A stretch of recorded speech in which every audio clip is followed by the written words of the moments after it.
Question number 13 में लिखा है give the necessary journal entries या give the necessary entries in journal proper of Gurman as on 31 March 2025 to close its books. तो इनको देखो closing entries बोलते हैं। क्लोजिंग एंट्रीज क्यों बोलते हैं इसको? क्योंकि ये 31 मार्च को हम करते हैं, राइट, है ना। तो ये क्वेश्चन मतलब एक ही क्वेश्चन है आपकी बुक में अलग तरह का, जिसमें हमें जर्नल प्रॉपर बनाना होता है। तो जर्नल प्रॉपर का जो फॉर्मेट होता है वो बिल्कुल सेम होता है जर्नल की तरह। तो जर्नल वाला फॉर्मेट याद है आपको? चलो तो बनाते हैं, या मतलब ऐसे ही सुना दो चलो ओरली।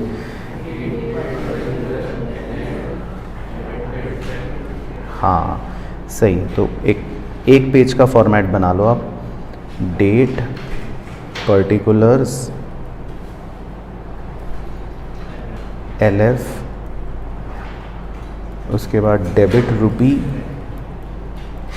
और क्रेडिट रुपी।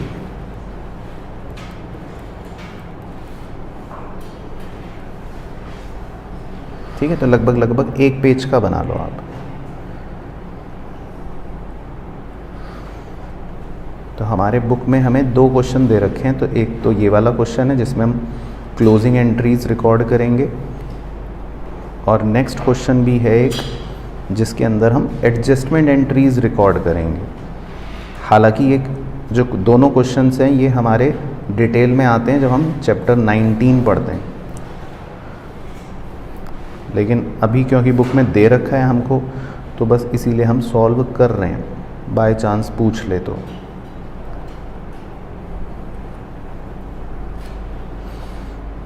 चलो, लेकिन बोरिंग ना बनाने के लिए थोड़ा सा हम कुछ फन एक्टिविटीज़ करते हैं। तो आपने चैप्टर 6 पढ़ा था, रूल्स ऑफ डेबिट क्रेडिट, याद है आपको? ठीक है, तो उसमें आपको मॉडर्न रूल पढ़ाए थे, याद है आपको, क्लियर वाले? तो एक बार क्लियर की फुल फॉर्म सुनाओ। कैपिटल, लायबिलिटी, एक्सपेंसेस, एसेट और रेवेन्यू। तो हम ऐसा करते हैं, एक पुराना रिवीजन भी हो जाएगा। यहाँ पर बहुत सारे आइटम्स दे रखे हैं, इनको आप क्लासिफाई करके मुझे बताना। तो फ्री होल्ड प्रेमाइसेस क्या है?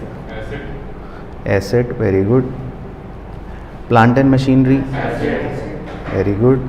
Sundry debtor, asset, very good. Purchase, नहीं। Expense, sales, revenue. Discount debit, expense. Discount credit, revenue. फिर sundry creditors, liability. Carriage inward, expense, very good. Carriage outward, नहीं, ये भी एक्सपेंस होता है। तो इनवर्ड मतलब होता है सामान जब अंदर आ रहा है तो एक्सपेंस, और कैरेज आउटवर्ड मतलब होता है सामान जब बाहर जा रहा है तो एक्सपेंस। होते दोनों एक्सपेंस है।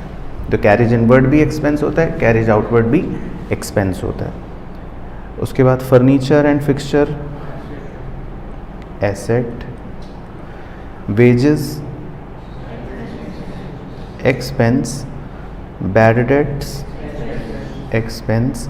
Salaries, expense. Commission credit, revenue, very good. Capital, तो कैपिटल हो गई। Trade expense, expense. Opening stock, asset. Closing stock, Ram's loan account, liability. Cash in hand, asset. Cash at bank, asset. ठीक है, चलो तो ऐसी फन एक्टिविटी कर ली। चलो, अब क्लोजिंग एंट्री रिकॉर्ड कैसे करते हैं? तो हमने सिर्फ लिखा था लास्ट क्लास में, वैसे तो मुझे पता है आपको याद नहीं होगा, है ना। क्लोजिंग एंट्री रिकॉर्ड करने का ना आपको वो पॉइंट्स लिखवाए थे, 6 पॉइंट्स लिखवाए थे शायद, याद है? मतलब ये वाले। तो बस इन्हीं को करना है अब हमें नोट डाउन। तो सबसे पहले हम क्वेश्चन में 4 चीज़ें ढूंढेंगे। एक ओपनिंग स्टॉक, एक परचेज, एक सेल रिटर्न और एक डायरेक्ट एक्सपेंस, ठीक है। तो एक बार अपने मुंह से भी बोल दो, क्या 4 चीज़ें ढूंढेंगे? ठीक है, तो मार्क कर देता हूँ क्वेश्चन में। तो देखो ओपनिंग स्टॉक ये रहा, ब्लू कलर कर रहा हूँ। दूसरा क्या ढूंढना है? परचेज, ये रही। तीसरा क्या ढूंढना है? सेल्स रिटर्न है, जो है नहीं है, छोड़ दो। और चौथा क्या ढूंढना है? Direct expense. हाँ, अब ये आपको ना लर्न करने पड़ेंगे। डायरेक्ट एक्सपेंस कौन कौन से होते हैं, एक बार मेरे पीछे पीछे बोलना। कैरेज इनवर्ड्स, वेजेस, बस। कैरेज आउटवर्ड जो होता है ये इनडायरेक्ट एक्सपेंस होता है। सैलरीज भी इनडायरेक्ट एक्सपेंस होता है। कौन सा एक जैसा हो गया? हाँ, वेजेस और सैलरी एक जैसा हो गया, लेकिन है अलग।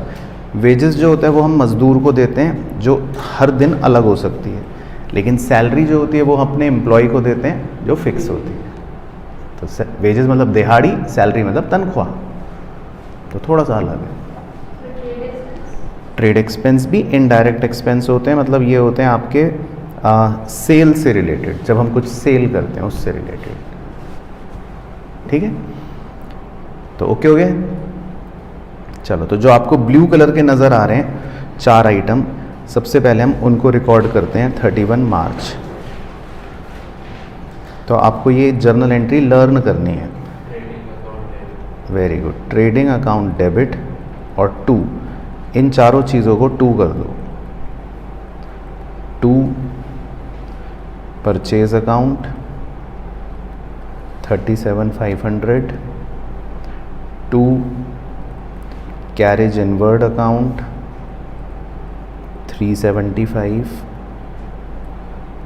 2 वेजेस अकाउंट 5,000 और 2 ओपनिंग स्टॉक 22,075। तो इन चारों को जोड़कर आएगा 64,950।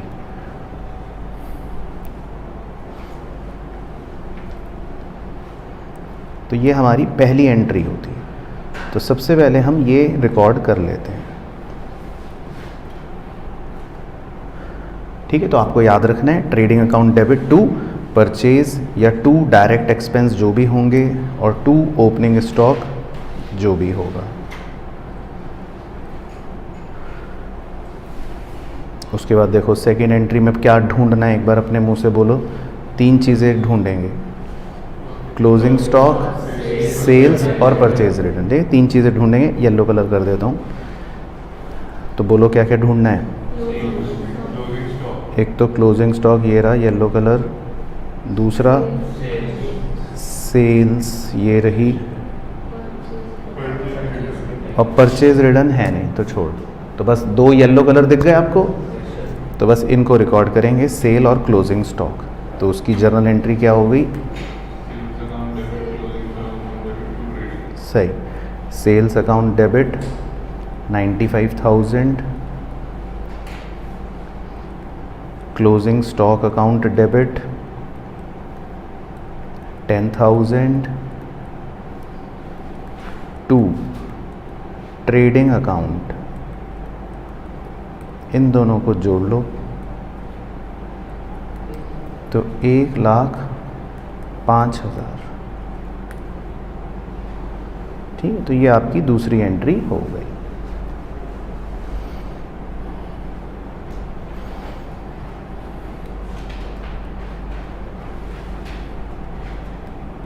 चलो, तो पहले 2 एंट्री ओके, याद रखनी है। अब थर्ड एंट्री देखते हैं, फिर आपसे पूछते हैं। थर्ड एंट्री में आपको लिखवाया था फॉर रिकॉर्डिंग ग्रॉस प्रॉफिट और ग्रॉस लॉस। अब ग्रॉस प्रॉफिट या ग्रॉस लॉस कैसे पता चलता है?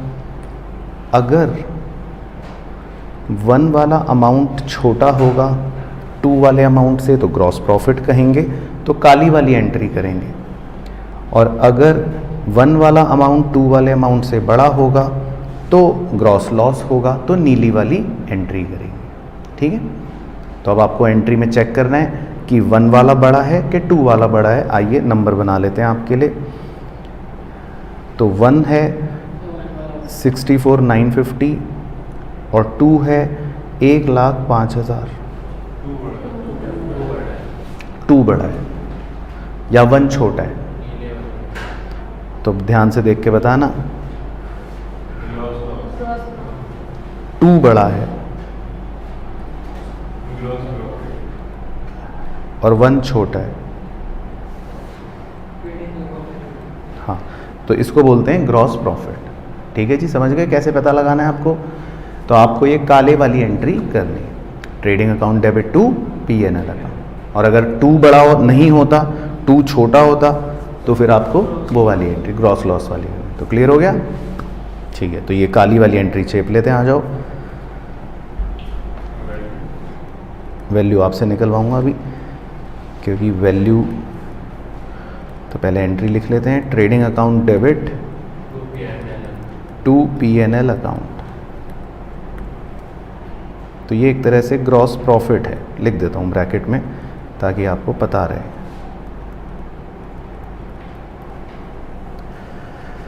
चलो, अब अमाउंट कौन बताएगा? कौन है बच्चा होशियार?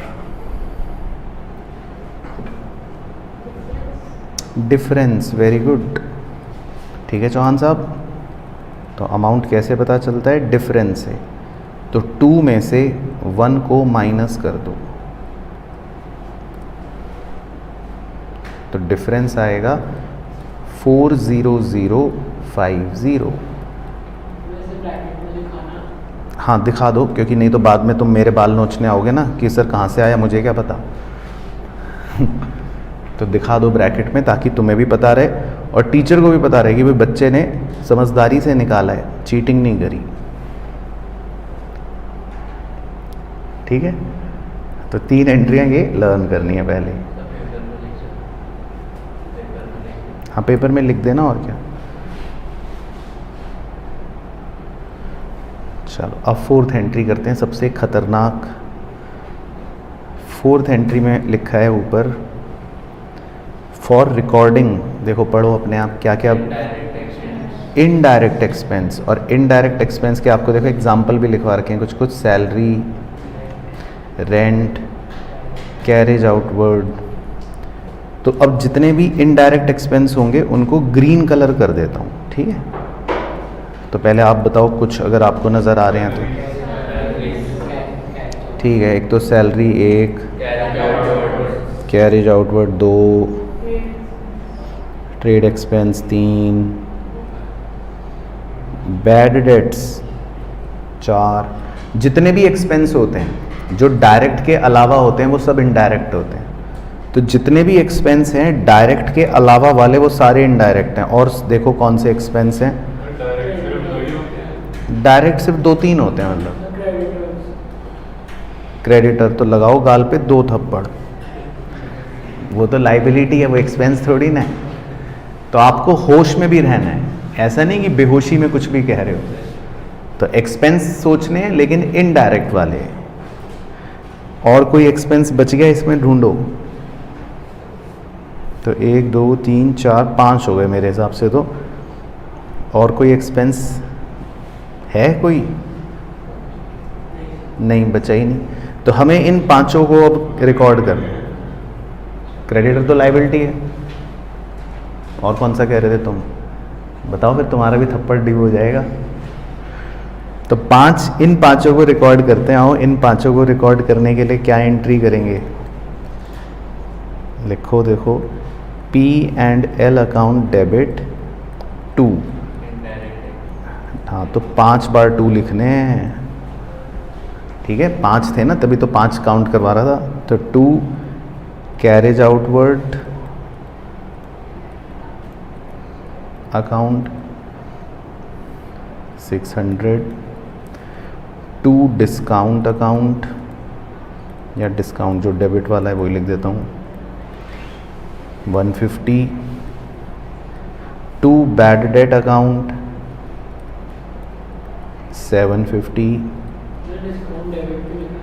उसने दिया था, वो तो क्वेश्चन वाले ने डिस्काउंट के ब्रैकेट में उसने डेबिट करके दिया था, उससे पता चलता है ना कि वो एक्सपेंस है, क्योंकि एक और डिस्काउंट भी दिया है क्रेडिट वाला, और ट्रेड एक्सपेंस 2550।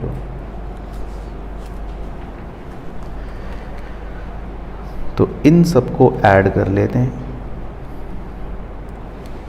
इन सबको ऐड करके आएगा 7650, 7650। ठीक है, तो ये आपकी फोर्थ एंट्री होती है इनडायरेक्ट एक्सपेंसेस को रिकॉर्ड करने की।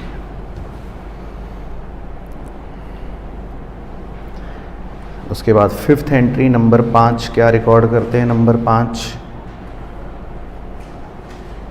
जितनी भी क्या है अब रिकॉर्डिंग ऑल इनकम्स, तो अब आपको इनकम्स ढूंढनी है। इनकम्स को रेड कलर अंडरलाइन कर लूँगा बस। कमीशन कहाँ है? ये रहा। तो कमीशन क्रेडिट, ठीक है, एक हो गया। और डिस्काउंट क्रेडिट, ठीक है। ध्रुव देख लो अपनी आंखें खोल के, फाड़ फाड़ के, ठीक है। तो क्वेश्चन ने खुद डिस्काउंट के ब्रैकेट में क्रेडिट दे रखा है, तो इसका मतलब होता है ये डिस्काउंट रिसीव्ड है, इनकम। 2 हो गई इनकम। और कोई इनकम है?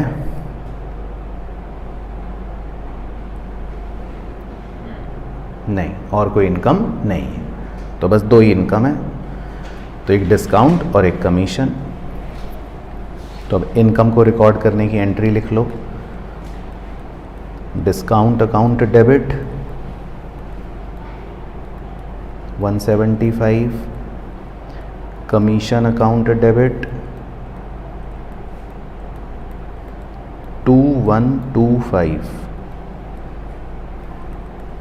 2 P&L account, 2 P&L account.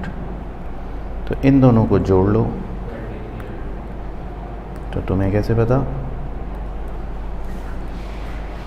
2300, okay,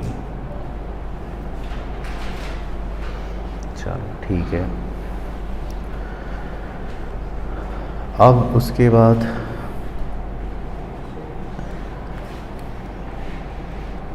next entry सबसे ज़रूरी, छठी, फॉर नेट प्रॉफिट और नेट लॉस।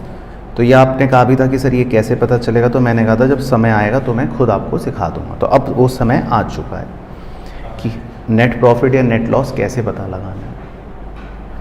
चलो, तो उसके लिए आपको जो आपने नीचे की 3 एंट्रीज करी हैं उस पे फोकस करना है।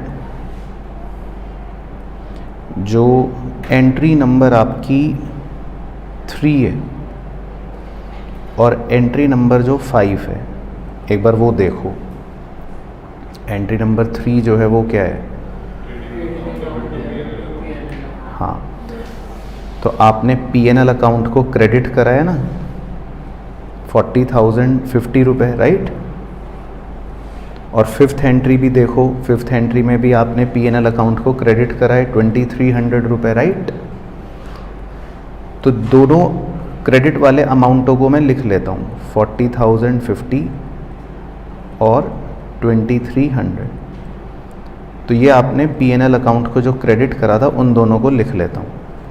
और फिर अपनी चौथी वाली एंट्री देखो,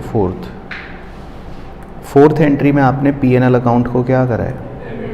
डेबिट करा है। कितने रुपए? 7,650।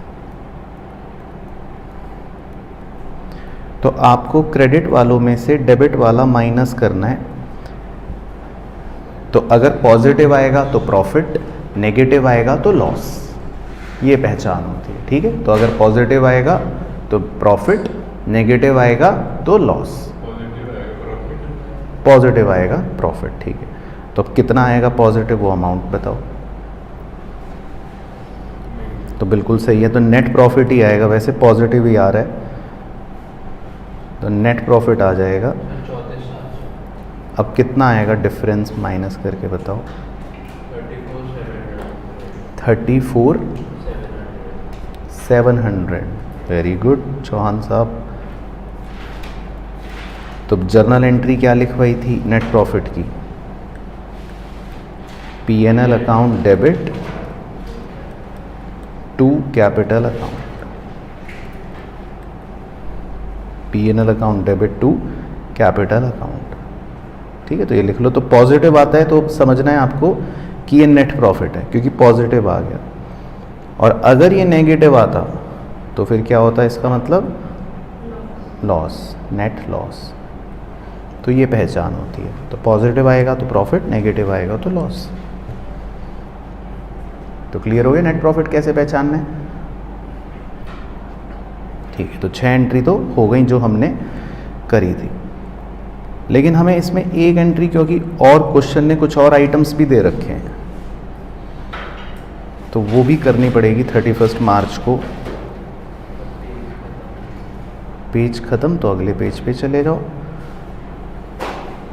तो बताओ क्या क्या आइटम्स बच गए? देखो, वेरी गुड, एसेट्स बच गए देखो, और लाइबिलिटीज़ बच गई। Very very good. तो बहुत अच्छी बात है ये तो, शाबाश। तो इसीलिए मैंने आपको शुरू में क्लियर का क्लासिफिकेशन करके दिखाया था। तो अगर आप ध्यान से ऑब्जर्व करोगे तो जितने भी एसेट्स हैं बस वो, और लाइबिलिटीज़ जो हैं वो बच गए, और एक कैपिटल बच गया, है ना। तो अब एसेट को और लाइबिलिटी को कैसे रिकॉर्ड करते हैं और कैपिटल को, इसकी जर्नल एंट्री कैसे करते हैं? बिल्कुल सही, बहुत बढ़िया। तो कर लेते हैं, आ जाओ लास्ट एंट्री। सारे एसेट्स जो हैं उनको डेबिट कर लेते हैं, और सारी लाइबिलिटीज़ को क्रेडिट कर देते हैं, और कैपिटल को भी क्रेडिट कर देते हैं। तो पहले एसेट्स लिख लेता हूँ जो जो हैं, आप मेरे साथ साथ चेप लो। Freehold premises account debit 30,000। थोड़ा ऊपर क्यों करूं? अब यहीं से तो इसके पहले वाली मैं क्यों चिपवाऊं? इतनी देर से जब चेपने का टाइम दिया था तब तुम नशे में थे। अब छोड़ो उसकी जगह, आप ये वाली चेपो। फिर ये वाली लिखूंगा तो फिर ये छूट जाएगी। पहले ये लिखो, वो उसकी 2 लाइन छोड़ दो। तो freehold premises account debit, फिर plant and machinery account debit, और कौन कौन से एसेट थे? Sundry debtors account debit 25,000, furniture account debit 2500,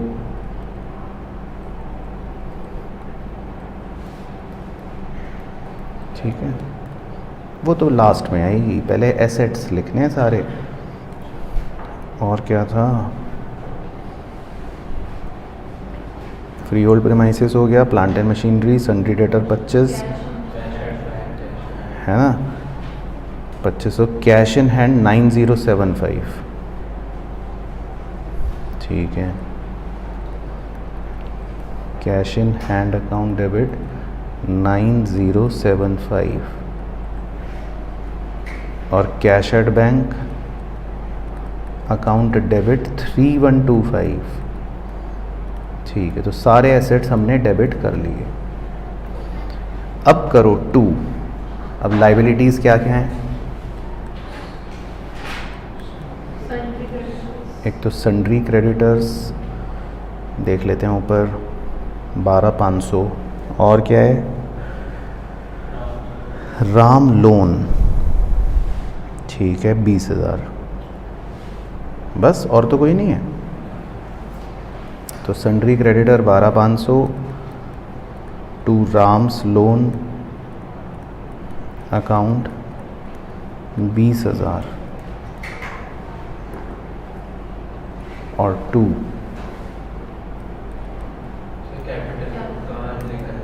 अब लिखेंगे ना, कैपिटल सबसे लास्ट में लिखते हैं। तो कैपिटल जो होती है ये आपकी एक तरह से बैलेंसिंग फिगर होगी। हाँ, दी तो थी, लेकिन कैपिटल बढ़ भी जाती है ना। ये देखो, ये प्रॉफिट की वजह से कैपिटल कुछ बढ़ भी गई थी, तो कैपिटल चेंज हो जाती है। तो इसीलिए कैपिटल को हमेशा लास्ट में लिखते हैं। तो अब निकालो, जो बच्चा होशियार है।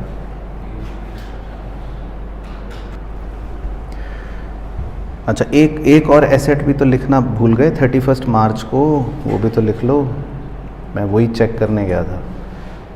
तो एक 31 मार्च का जो स्टॉक होता है उसको क्या बोलते हैं? हाँ, वो भी तो लिखना है गुरुदेव। 10,000, तो 10,000 और जोड़ लो।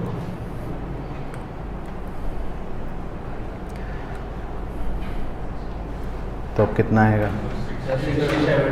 67,200। Very good.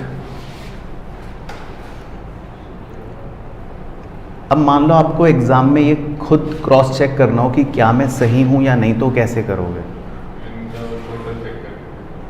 नहीं, वो तो ये तो बैलेंस निकाला ही आपने वैसे करके, पर ये फाइनल आंसर सही है कि नहीं, क्योंकि देखो ये 67,200 की नंबर है असली, तो ये कैसे आपको पता चलेगा कि ये सही है या नहीं?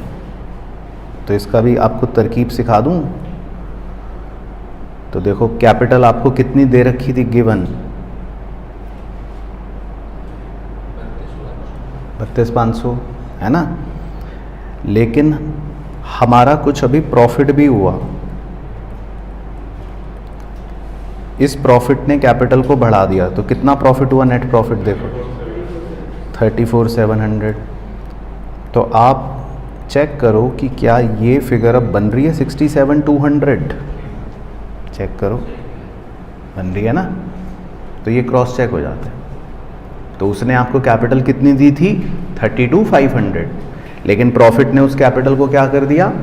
बढ़ा दिया, तो इसीलिए आपकी कैपिटल बढ़कर कितनी हो गई? 67,200। ठीक है, चलो, तो ये मतलब एक ही क्वेश्चन है बुक में, तो मतलब एग्जाम में बस आप एक बार गो थ्रू कर जाना। 6 एंट्रीज होती हैं, इनको बोलते हैं क्लोजिंग एंट्रीज, और ये जो 7वीं एंट्री है, ये इसमें हमें सारे एसेट रिकॉर्ड करने हैं और लायबिलिटी और कैपिटल। ठीक है, तो सही हो गया।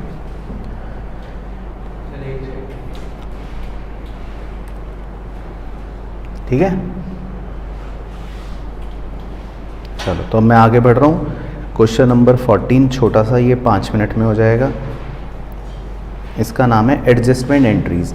ये भी हमें जर्नल प्रॉपर के अंदर करनी पड़ती हैं। तो एडजस्टमेंट एंट्रीज शायद आपको अगर याद हो, हमने जर्नल चैप्टर के अंदर भी कर रखी थी, तो अगर याद है तो वेरी गुड, और नहीं याद तो एक्सीलेंट। चलो, तो 5 पॉइंट्स हैं, 1 से शुरू करते हैं। तो इसमें फॉर्मेट बनाओ, सीधा मुद्दे की बात लिखते हैं। बना लिया तो बना लो, फिर क्यों बना रहे हो, टाइम वेस्ट क्यों कर रहे हो? वैसे ही बच्चे स्लो हैं। तो फर्स्ट लिखा है इंटरेस्ट एक्रूड, तुम बना लो, तुम्हें मज़ा आ रहा है तो इंटरेस्ट एक्रूड की जर्नल एंट्री कौन सुनाएगा?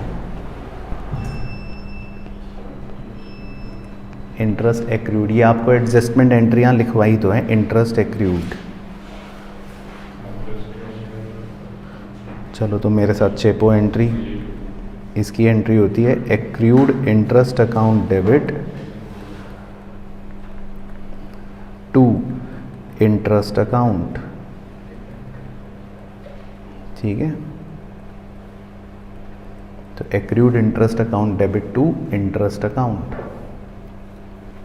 तो ये हमने वैसे ऑलरेडी चैप्टर 8 में पढ़ा है। अब चैप्टर 8 सर पढ़े हुए आपको 5 साल हो गए, तो क्या करें? चलो, उसके बाद सेकंड बताओ, ये भी वैसे पढ़ा है। Wages for the March outstanding, याद करो, वेजेस आउटस्टैंडिंग।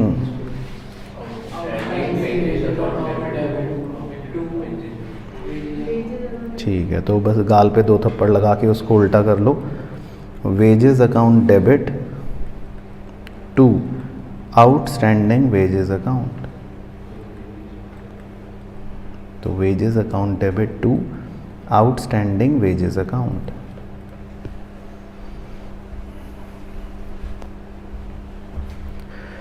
उसके बाद थर्ड, इंश्योरेंस प्रीपेड।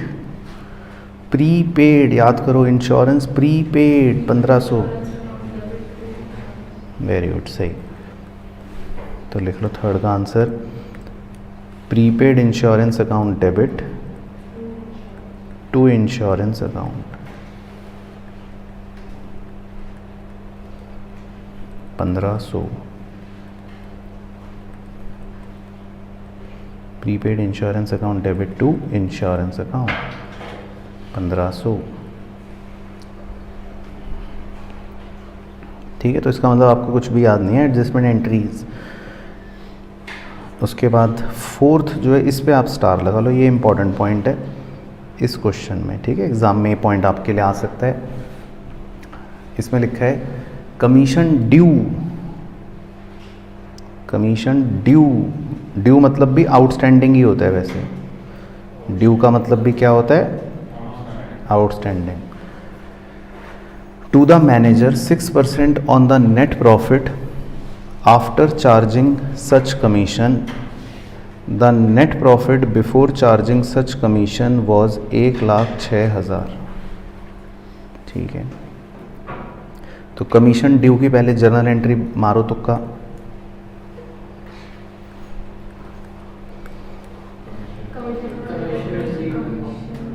रिसीव्ड क्यों लगा रहे हो वर्ड? हाँ, commission account debit to outstanding commission account.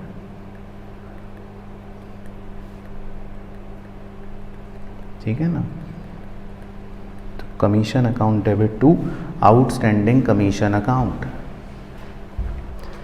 लेकिन इसका अमाउंट निकालना जो है वो ज़्यादा इम्पॉर्टेंट है, जो वैसे तो हमें चैप्टर 19 में सीखना होता है, पर क्योंकि अगेन यहाँ पर दे रखा है तो हमें यहीं पर करना पड़ेगा।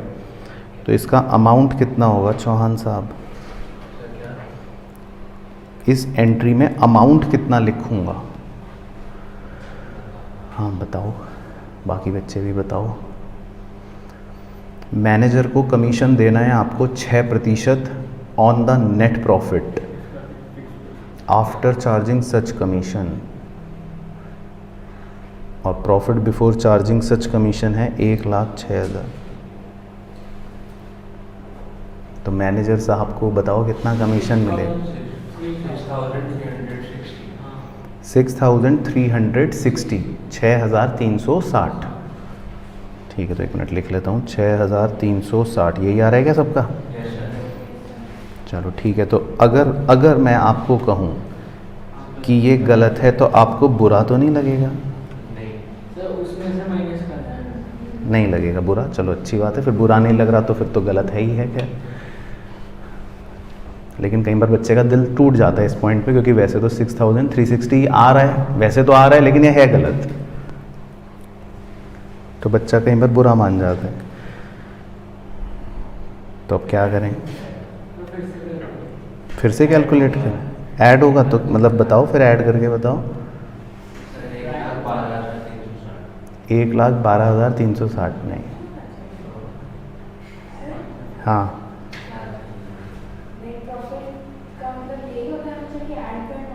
नहीं नहीं, ये नहीं होता, आप माइनस करके बोल दो, वो भी गलत हो जाएगा। प्लस करके बोलोगे वो भी गलत हो जाएगा। मैनेजर को आप प्रॉफिट थोड़ी ना दोगे, मैनेजर को तो कमीशन दोगे बस आप। चलो तो आओ मैं सिखाता हूँ। इसमें यहाँ पर दे रखा है आफ्टर चार्जिंग, ठीक है, तो इस वजह से एक छोटा सा ट्विस्ट हो जाता है। तो वो ट्विस्ट नहीं, वो भी गलत है। तो अब ध्यान से देखना, आपने जो आंसर निकाला था वो कैसे निकाला था? आपने 6% कैलकुलेट करा था, राइट? यानी कि आपने 6/100 करा होगा इंटू 1,06,000। लेकिन जब आफ्टर चार्जिंग दे रखा होता है, क्या दे रखा होता है? आफ्टर चार्जिंग, तो हमें डिनोमिनेटर में रेट जो है उसको ऐड करना पड़ता है। डिनोमिनेटर में रेट को क्या करना पड़ता है? ऐड करना पड़ता है। तो ये स्पेशल बात तो मुझे सिखानी थी ना। हाँ, तो अब आप इस मैथमेटिक्स को सॉल्व करो तो सही आंसर आएगा 6,000, राइट। तो ये इसका सही आंसर है।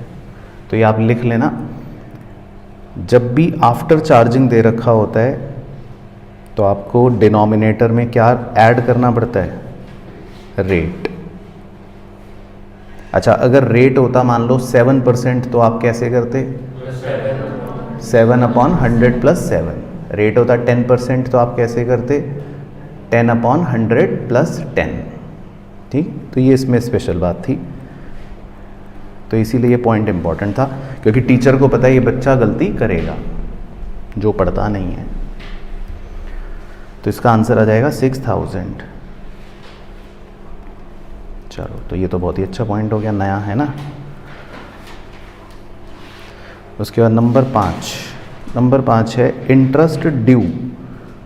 तो इस बार इंटरेस्ट ड्यू तो सेम ही हो गया, ड्यू मतलब तो वही सेम, आउटस्टैंडिंग। आप तो इंटरेस्ट ड्यू की एंट्री बताओ। सर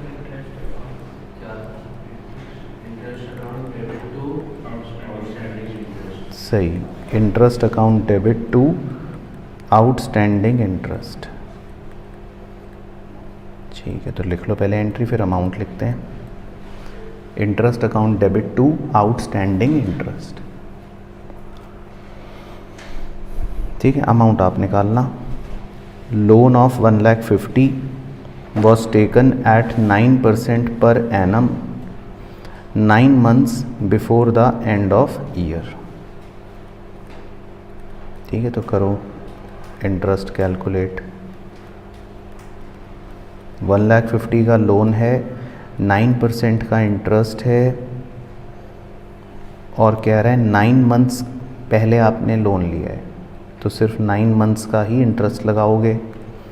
9/12 13500 यही आ रहा है, तो ये तो गलत आ रहा है।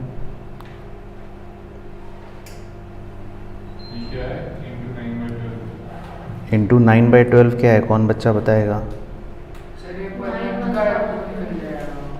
हाँ, आपको इंटरेस्ट सिर्फ कितने मंथ्स का निकालना है? 9 मंथ्स का। तो आपको इंटरेस्ट सिर्फ 9 मंथ्स का निकालना है। पूरे साल का निकालोगे तो 13,500 आ जाएगा, पर वो गलत हो जाएगा। तो आपको सिर्फ इंटरेस्ट 9 मंथ्स का निकालना है। तो निकालो कितना आएगा?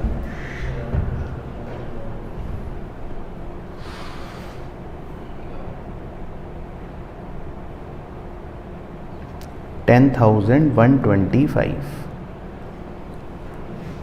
$10,125 है ना। तो लिख लो यही आंसर 10,125। तो ये लास्ट के जो 2 पॉइंट्स हैं, इसमें अमाउंट निकालना ज़्यादा इंपॉर्टेंट था। बाकी जर्नल एंट्रीज तो हमने वैसे चैप्टर 8 में सारी पढ़ रखी, तो जर्नल एंट्री वैसे आपने सारी ऑलरेडी पढ़ रखी। ठीक है, चलो, तो ये बेसिकली जर्नल प्रॉपर के 2 ही क्वेश्चन थे वैसे तो हमारे बुक के हिसाब से। चलो, अब एक लास्ट क्वेश्चन करना है, क्वेश्चन नंबर 15। ये कॉम्प्रिहेंसिव क्वेश्चन है, जिसमें रिवीजन हो जाएगा बुक्स का भी और मज़ा भी आएगा। तो इसमें लिखा है R Chetan Kolkata has the following balances in his books on 1 March. ठीक है, तो ये उसके बैलेंसेस दे रखे हैं, तो एक बार नज़र मार लो बैलेंसेस पर। कैश का बैलेंस कितना है? 15,400। बैंक का बैलेंस कितना है? 82,500। बाकी stock, plant and machinery, debtors, creditors. ठीक है, following are the transaction for the month of the March. ये फिर कह रहा है question, record the transactions in his subsidiary books. तो सब्सिडरी बुक्स का मतलब क्या? सब्सिडरी बुक का मतलब परचेज बुक भी बनाएंगे, कैश बुक भी बनाएंगे, सेल्स बुक भी बनाएंगे और सेल रिटर्न बुक भी बनाएंगे। तो 4 बुक्स बनानी है। वो तो भगवान से आप दुआ मनाओ कि इसने परचेज रिटर्न नहीं करा, नहीं तो परचेज रिटर्न बुक भी बनानी पड़ती। चलो, जनरल प्रॉपर नहीं बनानी, खाली सब्सिडरी बुक्स बनानी है। हाँ, ट्रायल बैलेंस भी बोला है, हालांकि ट्रायल बैलेंस हम एक अलग चैप्टर में सीखते हैं वैसे तो, लेकिन अभी फोकस हम सब्सिडरी बुक पर करते हैं, है ना। चलो, तो मेरे साथ साथ सुंदर सुंदर बनाओ। सबसे पहले परचेज बुक। ठीक है, तो ज़्यादा हम फॉर्मेटिंग पर नहीं फोकस करेंगे, तो कैसी बनानी है जैसी मैं बना रहा हूँ। क्वेश्चन छोड़ो, तुम ये बनाओ ना अब, डेट, पर्टिकुलर्स, तुम पीछे क्यों चल रहे हो, मुझे ये समझ नहीं आ रहा। अब 5 मिनट बाद तुम कहोगे सर बुक कौन सी बनानी है तो ऐसा तो नहीं मैं यहाँ से बोल रहा हूँ तुम्हारे कानों तक वो आवाज़ देर से पहुँच रही है, कोई कम्युनिकेशन बैरियर तो नहीं चल रहा। तो बनाओ पर डेट पर्टिकुलर्स, बस LF बना लो और डिटेल बना लो और कॉस्ट, बस। तो हमें सीधा मुद्दे की चीज़ें बनानी है, बाकी कोई और नाटक नहीं।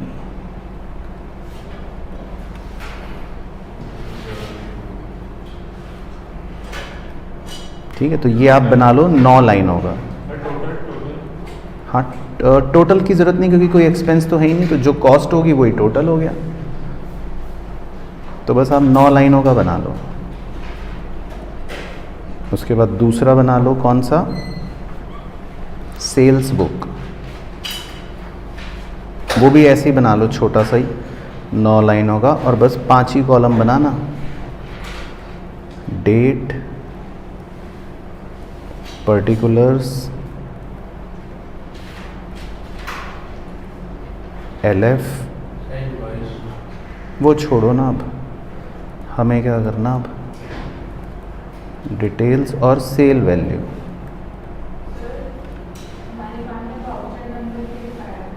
तो लिखो, फिर बिल्कुल लिखो भाई, स्कूल की टीचर जिसका जो लिखवा रही है वैसे ही करना, मुझे मत फॉलो करना। देखो मैं तो CA वाले स्टाइल में करता हूँ, लेकिन आप अपने स्कूल के हिसाब से बनाओ। ठीक है, तो आपकी स्कूल की टीचर ने कहा है कि वाउचर नंबर का कॉलम बनाना है, तो बना लो ना भाइयों बहनों। फिर तीसरी बुक बना लो, cell return book.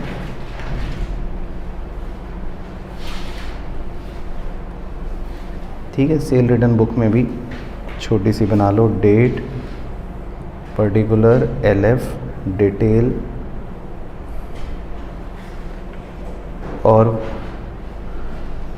Cell value या रुपी।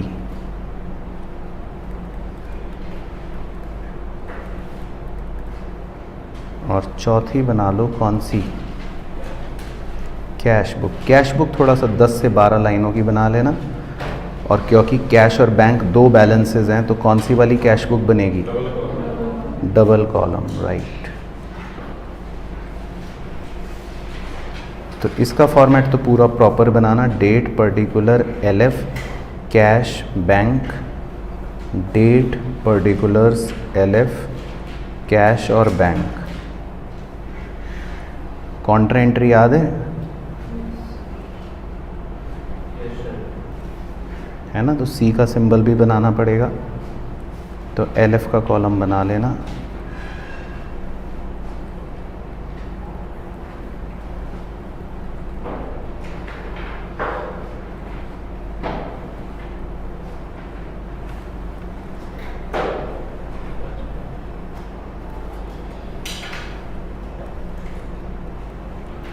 चलो जी, तो जब सबके चारों ढांचे बन जाएं तो मुझे बता देना, फिर शुरू करूँगा। चारों बन गए? ध्रुव से पूछेंगे, क्योंकि जब ध्रुव का बनेगा तब माना जाएगा कि भारतवर्ष के बच्चे बच्चे का बना है ठीक है ना, तो ध्रुव की बेंचमार्किंग रखा करेंगे। तो पहले अब चारों ये फॉर्मेट बना लो, मैं देख लेता हूँ, और तो कुछ नहीं बनाना ना इसके अलावा। ठीक है, तो purchase book, cell book, cell return और कैश बुक। ठीक है, तो बस हम सब्सिडरी बुक बना रहे हैं। बाकी वैसे उसने कहा है लेजर बनाओ, ट्रायल बैलेंस बनाओ, पर वो क्योंकि हम अलग चैप्टर में ही सीखते हैं तो वो हम नहीं बनाते। चलो तो करें शुरू ध्रुव चलो तो ध्रुव बताओ, कैश का बैलेंस है 15,400 और बैंक का बैलेंस है 82,500, ये कहाँ लिखना है? कैश बुक में याद है आपको सिखाया था, 1 मार्च की डेट लिखकर लिखना है, टू बैलेंस BD। हाँ, पहले बैलेंस लिखना है ना। ठीक है, तो बना लो। चलो अभी कुछ बच्चे फॉर्मेट बना रहे हैं तो बना लो, तब तक मैं बैलेंस लिख के छोड़ देता हूँ। 15,400 और 82,500। 15,400 और 82,500।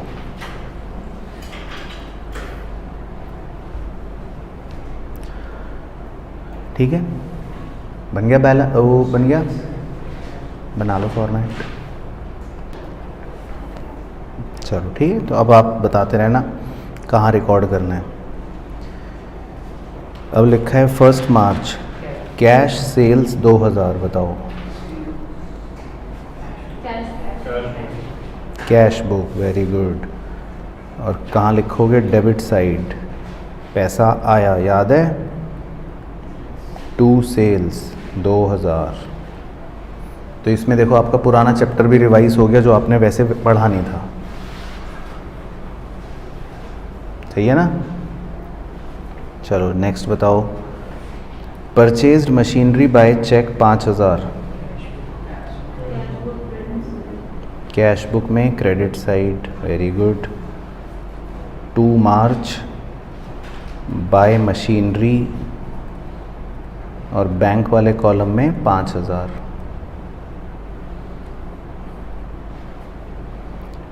उसके बाद next paid salaries by cheque 2750,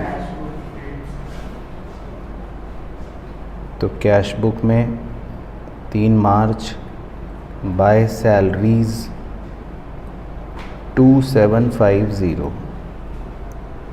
तो ठीक है भाइयों बहनों, कोई दिक्कत? उसके बाद next paid wages 440,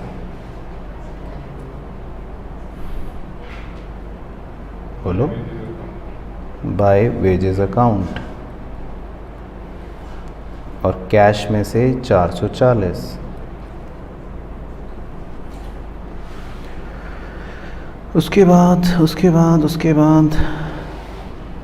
Rajesh settled his account by cheque less 5% discount, तो राजेश को नीला कलर कर देता हूँ। तो ये है राजेश, 27,500 वाला राजेश, उसने अपना अकाउंट सेटल कर दिया लेकिन 5% डिस्काउंट के साथ। तो डिस्काउंट तो हाँ, आपने कितना अलाउ करा? 5% निकालो। 1375, तो निकालो 5%, यही आ रहा है 1375। ठीक है, तो राजेश ने फिर इसका मतलब कितने रुपए दिए आपको? 27,500 में से 1375 माइनस कर दो, 26,125। तो राजेश ने हमें चेक दे दिया 26,125 का। चलो तो अब बताओ क्या एंट्री करें? कैश बुक में क्या लिखोगे? 2 राजेश, और बैंक कॉलम में क्या लिख दोगे?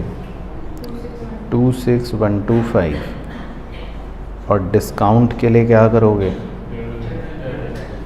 Journal entry, very good. तो याद है आपको इसका मतलब? तो discount allowed account debit 1375, 2 Rajesh 1375। तो याद आ गया ये कैश बुक का खेल।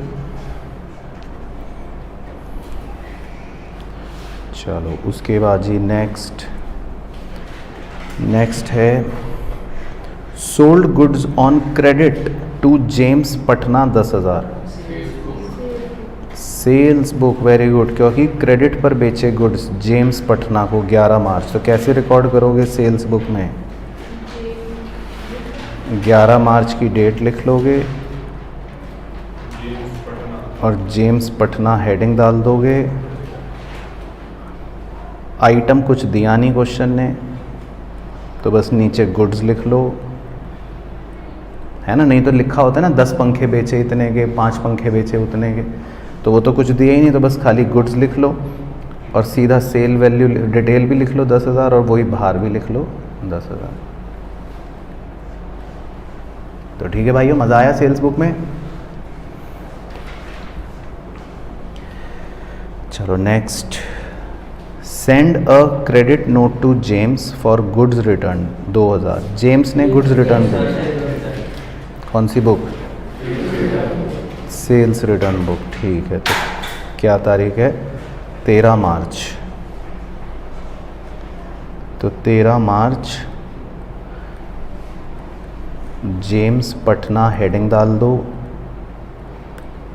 आइटम कुछ है नहीं तो क्या लिखोगे?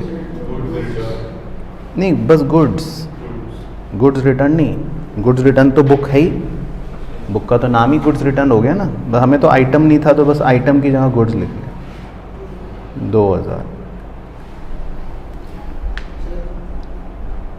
2000 ही है ना? तो बताओ कैसे लिखूं? देखो बच्चा कंफ्यूज हो गया, कह रहा 2000 दोनों। भाई डिटेल का कॉलम तो वैसे ही होता है ना, वर्किंग का होता है। बस मेन आंसर, अगर मान लो कोई डिस्काउंट होता तो माइनस कर देते। तो डिटेल तो हम सिर्फ ऐसी वर्किंग के लिए शो करते हैं, मेन आंसर जो होता है वो बाहर होता है, ठीक है। तो इसे कहते हैं लैक ऑफ रिवीजन। इसे कहते हैं बस अपना आगे पढ़े चलो, पीछे भूले चलो।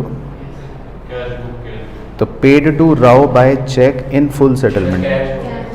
तो पहले राव को ग्रीन कलर तो करने दो। राव है 19,250 का। अब राव को आपने कितने रुपए पे करे? 18,000। तो बताओ कितना डिस्काउंट मिल गया?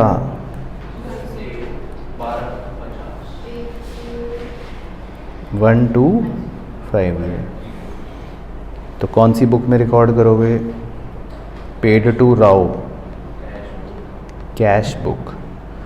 तो लिख लो 18 मार्च बाय राव,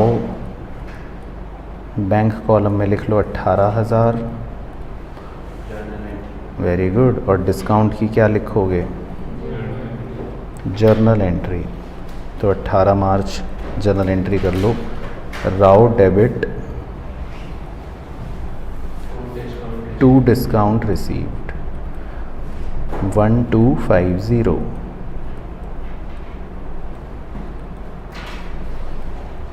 है ना? तो कैश बुक चैप्टर आपका देखो रिवाइज हो गया, जर्नल भी हो गई, सेल बुक भी हो गई, सेल रिटर्न बुक भी हो गई, और अब भगवान के आशीर्वाद से भी परचेज बुक भी आ जाएगी। चलो अब 20 मार्च को बताओ। Took a loan from Bank of Baroda 50,000। Cash book debit side, बिल्कुल सही। तो लिख लो 20 मार्च टू लोन अकाउंट, और बैंक के कॉलम में 50,000। तो हमारे बैंक में पैसे आ गए, लोन। उसके बाद next, withdraw from bank for personal use. Cash book by drawings 2500। तो लिख लो 22 मार्च बाय ड्राइंग्स, बैंक में से 2500।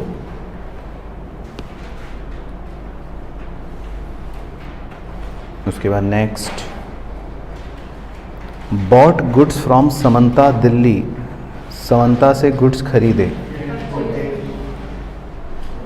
परचेज बुक, सॉरी नहीं थप्पड़। तो परचेज करे ना गुड्स समंता से, तो परचेज बुक 25 मार्च, हेडिंग लिख लो समंता दिल्ली। आइटम कुछ दिया नहीं तो क्या लिखेंगे? गुड्स। और कितने रुपए? 5,000। तो देखो ध्रुव, डिटेल में पहले 5,000 लिख लेते हैं, ठीक है। ये तो एक तरह से हो गया वर्किंग, और फिर कुछ भी प्लस माइनस नहीं है, तो यही हो गया आंसर।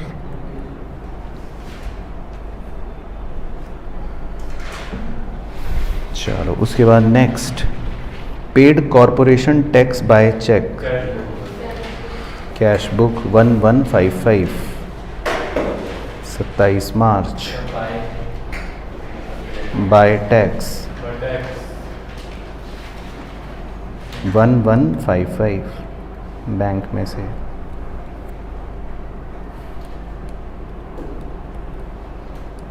उसके बाद next cash sales and paid into bank 4000। अब कॉन्ट्रा भी कर सकते हो, नहीं तो डायरेक्ट ही कर दो ना। आपने तो सेल करी और पैसे जो हैं वो बैंक में जमा कर दिए 4000, तो सीधा 30 मार्च को कॉन्ट्रा क्यों करना, सीधा बैंक में 4000 लिख लो और इधर लिख लो टू सेल्स। तो ठीक है, समझ गए, कॉन्ट्रा करने की ज़रूरत नहीं है। अगर कॉन्ट्रा एंट्री करना है तो फिर आपको पहले कैश में डेबिट करना पड़ेगा, फिर कॉन्ट्रा एंट्री करनी पड़ेगी।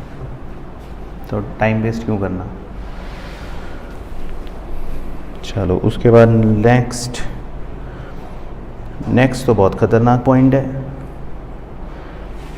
All cash in hand with the exception of 825 retained for change, comma was paid into the bank। ये है कॉन्ट्रा एंट्री। कह रहा है अपना सारा कैश जो है वो बैंक में जमा कर दो, लेकिन 825 रुपये रोक लेना। चलो तो पहले मैं आपको कैश बुक पे लेकर चलता हूँ। तो जो बच्चा मैथ्स में होशियार है वो कैश का डेबिट साइड का टोटल जोड़े। 17,400। अब 17,400 में से 440 माइनस करो। 17,400 में से 440 रुपये माइनस 16,960 हैं क्या? 440 ही माइनस कर रहे हो क्या 1440 माइनस कर रहे हो? तो 16,960। तो क्वेश्चन ये कह रहे हैं कि आपको अपने पास कितने रुपए रोकने हैं? 825 रुपये रोक के बाकी सारे पैसे बैंक में जमा कर दो। तो कितने बच गए बाकी? 16,135। तो आपको 16,135 रुपये जो है वो बैंक में जमा करने हैं। तो क्लियर हो गया? सबको समझ आ गया? चलो तो 16,135 रुपये बैंक में जमा करने को कैसे रिकॉर्ड करोगे? Contra entry. सही। तो डेबिट साइड में तो लिख लो टू कैश, सी का सिंबल बना लो और 16,135।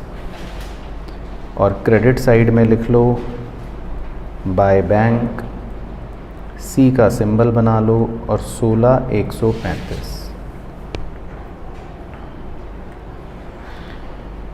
तो कैश का बैलेंस बच जाएगा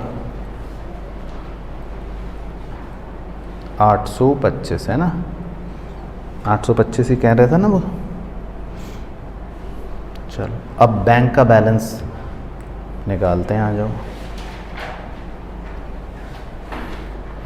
तो बैंक का पहले टोटल करो डेबिट साइड का।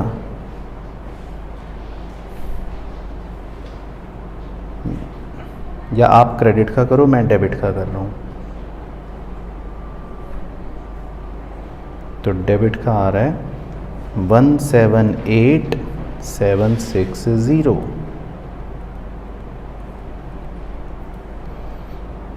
उसमें से क्रेडिट वाले माइनस कर दो।